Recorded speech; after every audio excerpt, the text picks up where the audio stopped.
अगर आप अपनी गायों और भैंसों को प्रेग्नेंट करना चाहते हैं तो ये वीडियो आपके लिए है। सबसे पहले प्रेग्नेंट ना होने की दोस्तों वजह खुराक में टॉक्सिन, खल, रोटियां, ग्लूटन डाल रहे हैं तो जानवर में जो है वो टॉक्सिन हो जाएगा। एयर फ्री मार्टन बच्चादानी गायब हो, बच्चादानी में इन्फेक्शन है बच्चा देने के बाद, खुराक की कमी है, मिनरल, विटामिन, कैल्शियम की।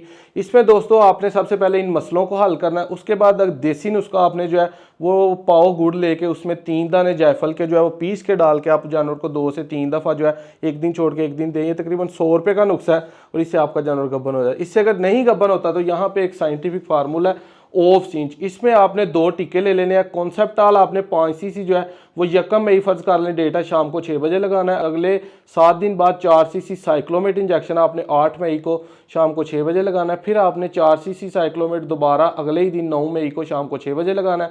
5 सीसी कॉन्सेप्टाल आपने दोबारा एक दिन छोड़ के 11 मई को 6 बजे लगाना है। ये तकरीबन 1000 से 1200 रुपये का नुस्खा है। इससे आपका जानवर 100% गब्बन हो जाए।